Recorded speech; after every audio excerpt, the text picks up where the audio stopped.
everyone, my name is Dor. I'm full stack team lead at Port, and I have 8+ years of experience leading and working on large-scale systems in enterprises and startups. And I play tennis, but I can assure you that I serve HTTP packets better than I serve a tennis ball. And besides tennis, I also really love production puzzles and mysteries.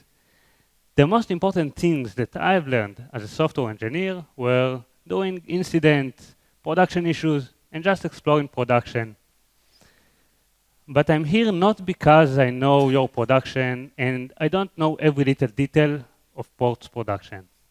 But I know that somewhere there is a change in your configuration that can make it much better.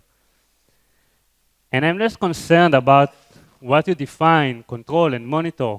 I'm more concerned about what you don't, the blind spots of your production, the default values of your configuration. So let me share a story with you about an evil default that slipped into our production and caused a lot of troubles. But first, some background. This is Port. We centralize developers' workflows. We collect a lot of data from any integration, enriching it, and letting you define the relationships between the entities. Data is our bread and butter. We do a lot of complex data crunching and processing to visualize meaningful insights in your portal. And this is what you need to know about our architecture for this story. We have a Kubernetes cluster with a lot of pods, a lot of databases and DB shards in Postgres, and a database multiplexer, AWS RDS proxy in this case. And once upon a time, we had an alert coming on and off on high request latency, and no one understood what it is. No one found any pattern that can explain it. We just saw some spikes here and there coming on and off.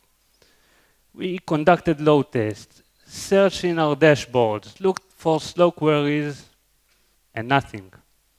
Our first reaction was, it is just flaky. Usually the portal loads fine, all good. Let's increase the threshold, it will be fine. But we felt like we are missing something, some important information that we are not aware about. We looked deeper in the AWS console and found a metric called connection borrowing latency. No one knew what it is, and the value was 3 seconds on average.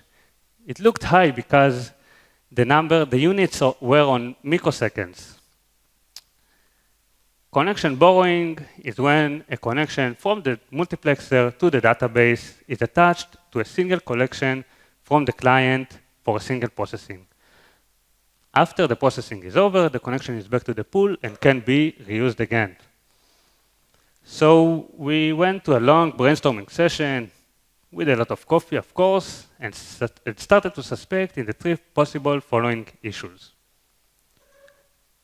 Connection leaking, which means that connections are not closed properly.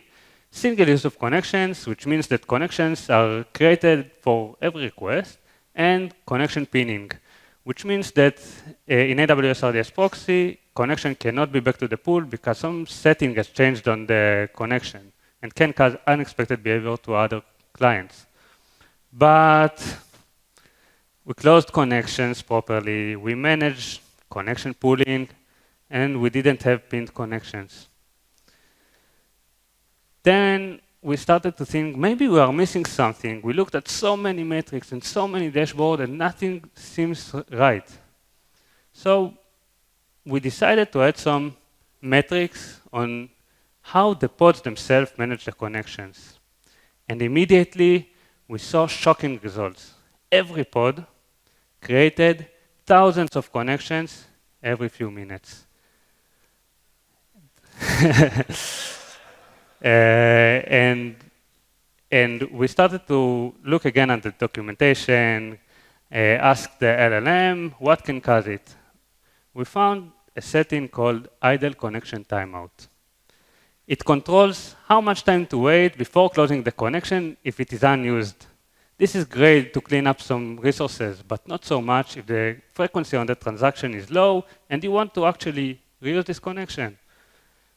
Consider this.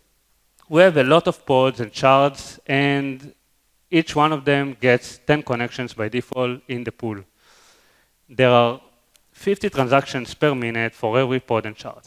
So there are 5 transactions per minute for every connection, which means that there is 1 transaction per connection every 12 seconds.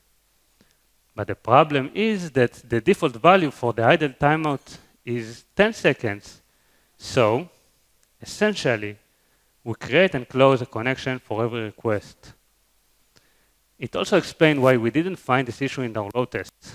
Production had less traffic, more pods, and more shards, which means that connections were used less. So what we did, change the number from 10 seconds to 60 seconds, and immediately we saw a drop in the connection borrowing latency. The amount of connections that were created and closed dropped, and most importantly, the request latency finally dropped, and the alert stopped. Everyone were happy again. Yay! So what did I learn from that? First, there is a pattern in how I approach mysterious production issues. I start with some idea. It doesn't have to be precise or accurate, just something that can maybe explain something else. I go get some data, analyze it, gather insight, and then I'm in a decision point. Did I find the root cause? If yes, I'm going to fix and monitor this issue. And if not, I'm going to get more data, more ideas, more insights, over and over again, until I find the root cause. And I want to drill down on what does it mean to fix and monitor the issue after you find the root cause.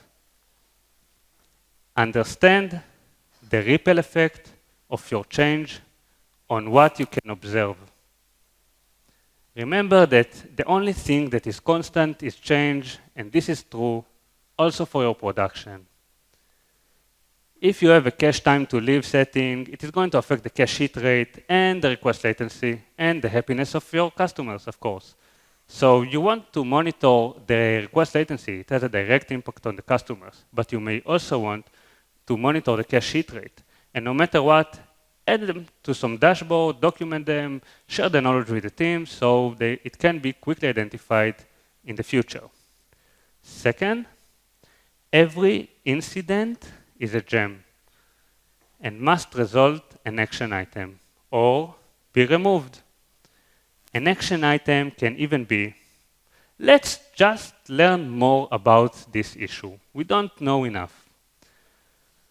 After you deeply research the alert and you find that there is nothing to do with this and it doesn't impact the customers, just remove it to clean up some noise.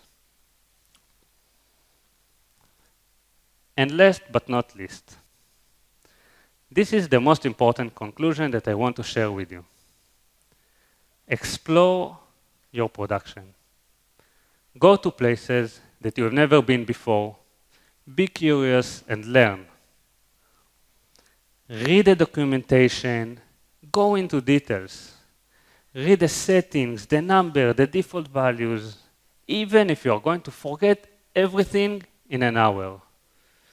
You don't know what may pop up in your next incident or when the information going to pop up in your brain. And small tip, if you find some important setting that you want to control and you think that it has high impact on your production, add it to infrastructure as code so it can be seen explicitly. Master your observability tools and dashboards. Continuously improve them and look at them. When was the last time that you visited your database multiplexer metrics, for example? And one last tip. After this talk, block 1 hour to just stare at metrics, read the documentation, and explore, without knowing in advance what you may find. You may prevent your next incident. Thank you. I was Dor, and may your production be with you.